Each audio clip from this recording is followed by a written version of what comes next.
ఇవాళ ప్రధానంగా కుత్బుల్లాపూర్ నియోజకవర్గంలో ఉండే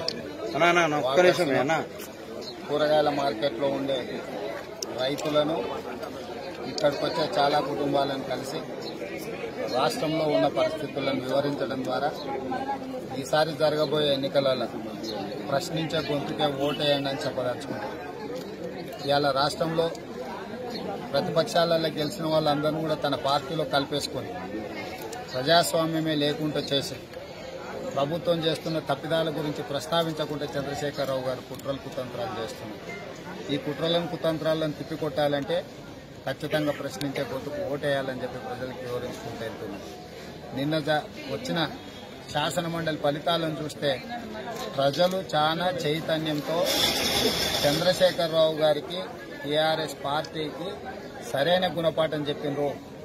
నిన్న జరిగిన 3 శాసనమండలి ఎన్నికలలో టీచర్లు, గ్రాడ్యుయేట్స్ అంటే తెలంగాణ ప్రాంతంలో తెలంగాణ ఉద్యమాన్ని ముందుకు తీసుకెళ్లిన విద్యావంతులు, అదేవిధంగా టీచర్ మొదటి నుంచి కూడా తెలంగాణ ఉద్యమంలో వీళ్ళే క్రియాశీలక పాత్ర పోషించారు.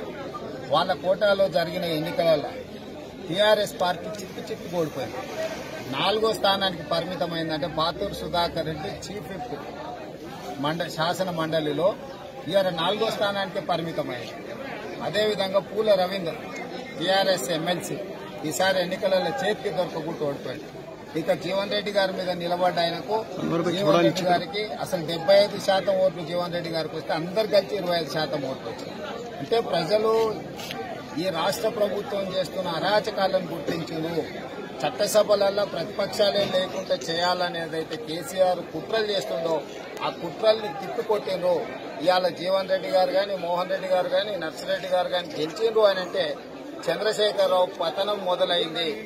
ఇవాళ రాచరిక పాలన వైపు ఏదైతే చర్యలు చేపట్టిండో ఆ దిశగా ఆయన ఒక రాజుగా, ఆయన కొడుకు ఒక యువరాజుగా ఇదొక రాజ్యాంగ చిత్రీకరించి ప్రజలను హింసకు గురి చేసే ప్రయత్నం ఏదైతే చేసిండో, ప్రతిపక్షాలు లేకుండా చేయాలనేదైతే చేసిండో ఇవాళ ప్రజలు తిప్పికొట్టారు. ప్రజలు తిప్పికొట్టడం ఈ ఎన్నికలలో అట్లా ఇట్లా కొట్టలేదు. చంద్రశేఖరరావు గారి కళ్ళు బైర్లు గమ్మే విధంగా కొట్టిండ్రు. రాబోయే ఈ లోక్సభ ఎన్నికలలో కూడా శాసన మండలి ఎన్నికల ఫలితాలే పునరావృతమవుతాయి. తెలంగాణ సమాజం భరించాల్సినంత కాలం భరించింది. ఇక భరించే ఓపిక లేదు, తిరగబడాల్సిన సమయం వచ్చిందని చెప్పి ఇవాళ తెలంగాణ సమాజం అంతా తిరగబడ్డది. పెద్దలు జీవన్ రెడ్డి గారికి శుభాకాంక్షలు తెలియజేస్తూ తెలంగాణకు మంచి రోజులు వచ్చినాయి. ఈ దోపిడీ విధానానికి, ఈ అరాచక శక్తులకు చివరి రోజులు వచ్చినాయి. ఇక ఈ రాష్ట్ర ప్రభుత్వం రోజులు లెక్క పెట్టుకోవాల్సిందే. రేపు జరగబోయే ఏ ఎన్నికలైనా కూడా టీఆర్ఎస్ కు ఇదే రకమైన గుణపాఠం చెప్పడానికి రాష్ట్ర ప్రజలు సిద్ధంగా ఉన్నారు. నేను కూడా గత 10 రోజులుగా మన మల్కాజ్గిరి పార్లమెంట్ నియోజకవర్గంలో తిరుగుతుంటే ప్రజలందరూ కూడా చైతన్యంతో ముందుకు వస్తున్నారు.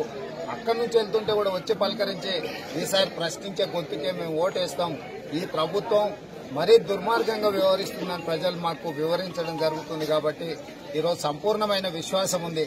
మళ్ళొక్కసారి టీఆర్ఎస్ పార్టీకి వ్యతిరేకంగా శాసన మండలి సభ్యులుగా ఎన్నికైన 3 పెద్దలకు శుభాకాంక్షలు తెలియజేస్తూ ప్రజలను అభినందిస్తున్నా. నిన్న వచ్చిన ఫలితాలలో ప్రజలు గెలిచిండ్రు. అంటే ప్రశ్నించే గొంతులను నిలబెట్టడం ద్వారా ప్రజలు గెలిచిండ్రు. కేసీఆర్ ఓడిపోయింది. రేపు కూడా టీఆర్ఎస్ గెలిస్తే ఒక కేసీఆర్ గెలిచినట్టు, మేం గెలిస్తే తెలంగాణ సమాజం గెలిచినట్టు.